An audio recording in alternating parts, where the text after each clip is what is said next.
जय हिंद आप सभी को।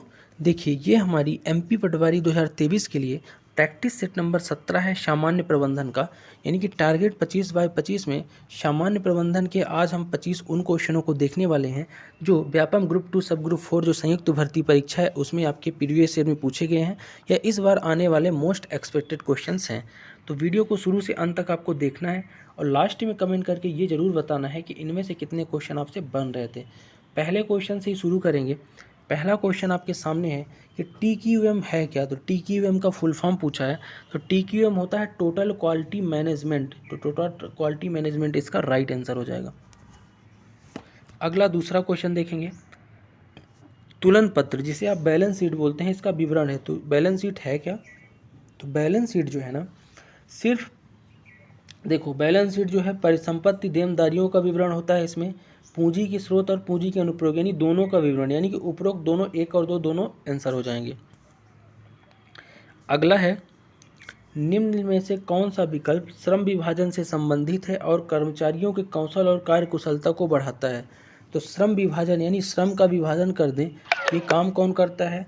तो ये जो कर्मचारियों को कार्यकुशलता को बढ़ाने वाला श्रम विभाजन का कार्य है ना, ये कार्य विशेषज्ञता करता है, यानी कि जो जिस कार्य में विशेषज्ञ हैं उनको वो काम बांट दो। ऐसा आप घर पे भी करते हैं, ठीक है।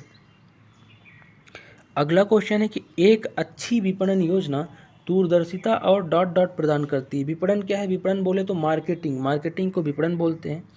विपणन योजना यानी मार्केटिंग योजना दूरदर्शिता और डॉट डॉट को प्रदान करती है।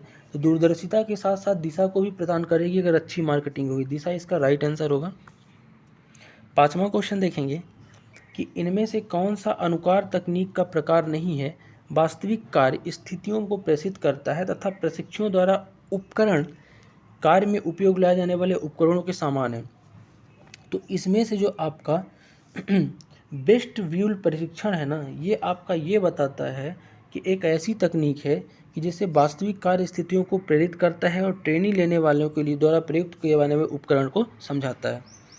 अगला है कि अगर उत्पाद का लाभ मार्जिन कम हो जाता है तब बिक्री राजस्व बढ़ जाता है। तो ऐसे उत्पाद की मांग को क्या कहा जाता है। यानी कि अगर कोई प्रोडक्ट है उसका लाभ मार्जिन अपन कम कर दें, प्रॉफिट कम लें, तो महंगे थोड़ा सा बिक्री का राजस्व बढ़ जाएगा। कोई चीज़ आप अगर सस्ता कर दोगे, मार्केट में सब्जी लेने जाते हो, कोई अगर 10 का टमाटर 5 रुपये कर देना तो उसकी बिक्री तो बढ़ जाएगी, लेकिन उसने प्रॉफिट मार्जिन घटा दिया है। तो ऐसे उत्पाद की मांग को कहते क्या है, ये पूछा है। तो इसे बोलते हैं मूल्य प्रत्यास्थ। क्या बोलते हैं, मूल्य प्रत्यास्थ। अगला है, किसी भी संगठन में जिम्मेदारियों का एक अदृश्य स्तर माना जाता है जो प्रबंधन के सर्वोच्च स्तर से फैलते हुए सबसे निचले स्तर पर विस्तारित होता है। इसे क्या कहते हैं। कोई भी संगठन या कोई भी कंपनी कुछ भी है तो उसमें सबसे ऊपर बॉस जो बैठा है, उसके छोटा बॉस, फिर उसके नीचे, ये जो स्तर है ना, ये स्तर की बात कर रहा है। तो इस स्तर को ही अपन क्या बोलते हैं, क्षमादेश श्रृंखला। क्या बोलते हैं, क्षमादेश श्रृंखला। अगला है कि इनमें से क्या लोगों की सामाजिक व्यवस्था के रूप में परिभाषित है जो लक्ष्यों को प्राप्त करने में संचलित और सफल हुए हैं। तो सामाजिक व्यवस्था जो परिभाषित है वो संगठन के रूप में है। तो संगठन, क्योंकि समाजों का भी संगठन होता है। अगला है डॉट डॉट पूंजी के विभिन्न स्रोतों का संयोजन है। तो पूंजी के जो विभिन्न स्रोत का संयोजन है ना, ये आपका हो जाएगा, क्या हो जाएगा, ये आपका राइट आंसर जो होगा वित्तीय संरचना हो जाएगा इसका। एक सेकंड, हाँ, पूंजी संरचना हो जाएगा। पूंजी संरचना जो है ना, पूंजी के विभिन्न स्रोतों का संयोजन होता है पूंजी संरचना, ठीक।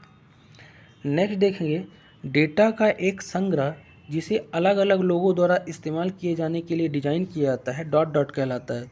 तो डेटा का एक ऐसा संग्रह जो अलग अलग लोगों द्वारा इस्तेमाल करने के लिए डिजाइन करेंगे, उसे बोलेंगे क्या।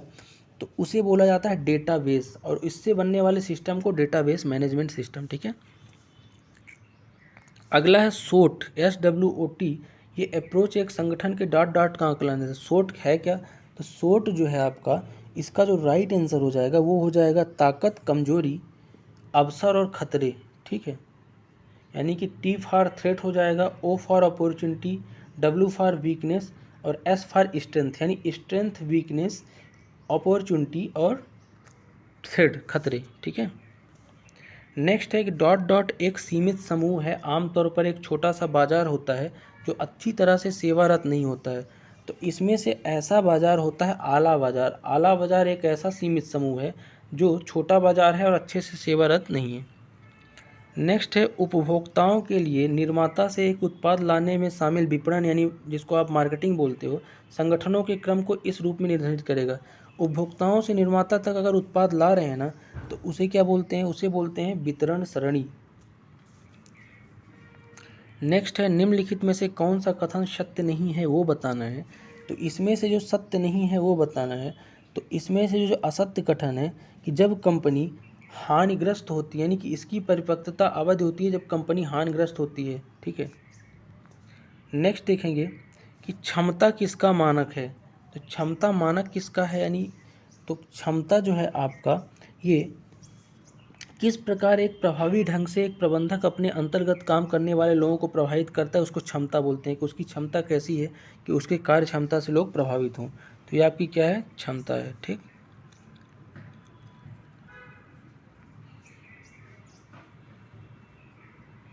एक मिनट, इसमें शायद थोड़ा सा करेक्शन कर लीजिएगा। क्वेश्चन नंबर 15 में पूछा था कि क्षमता किसका मानक है।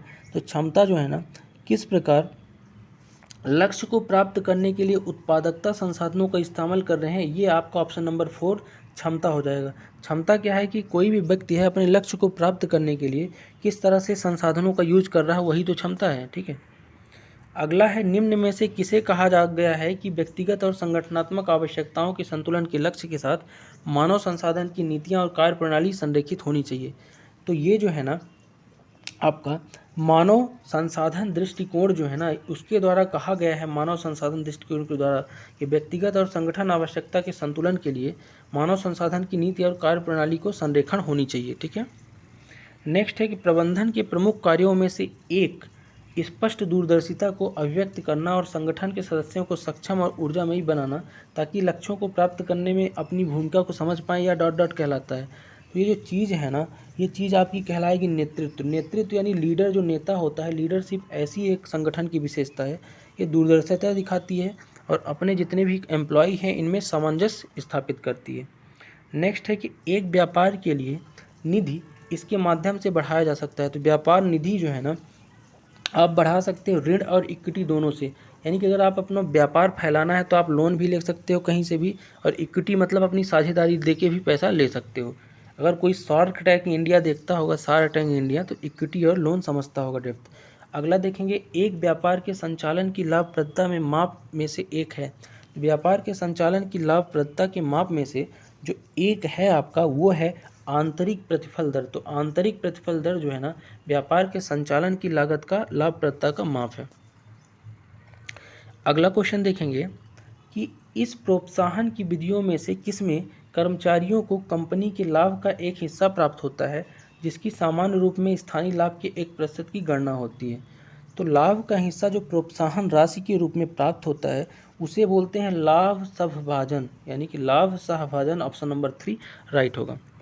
नेक्स्ट देखेंगे कि बही खाता में रोजनामचा के खाते में डेबिट और क्रेडिट मदों को स्थानांतरण करने की प्रक्रिया क्या है।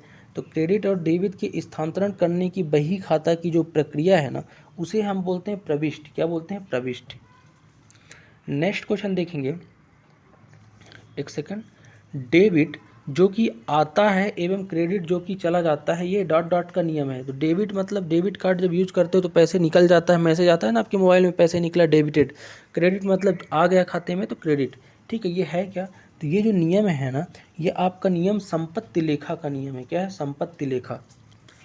नेक्स्ट क्वेश्चन देखेंगे, वह प्रबंधन कार्य है जो प्राप्त किए जाने वाले लक्ष्यों को निर्धारित करता है और उन लक्ष्यों को प्राप्त करने के लिए आवश्यक कार्यवाही को पहले से सुनिश्चित करता है। तो इसमें से जो आपका नियोजन है ना, नियोजन को बोलते हैं प्लानिंग। प्लानिंग प्रबंधन का ऐसा कार्य है, प्लानिंग या नियोजन, जिसमें आप लक्ष्य को प्राप्त करने के लिए पहले से ही निर्धारण बना लेते हैं और आवश्यक कार्यवाही को कर लेते हैं। आज का हम लास्ट क्वेश्चन देखेंगे, वह धनराशि जो लाभ से नियमित रूप से कंपनी के शेयर धारकों को नकद या शेयर के रूप में भुगतान की जाती है, उसे बोलते क्या हैं। तो ऐसी धनराशि जो प्रॉफिट होने पर शेयर धारकों को कंपनी देती है, उसे बोलते क्या हैं। तो उसे बोलते हैं लाभांश, यानी लाभ का अंश। ठीक है। तो ये था आज का टॉप 25 क्वेश्चन सामान्य प्रबंधन का। ये सेगमेंट कैसा लगा कमेंट करके ज़रूर बताना। मिलते हैं नेक्स्ट वीडियो में, तब तक के लिए जय हिंद।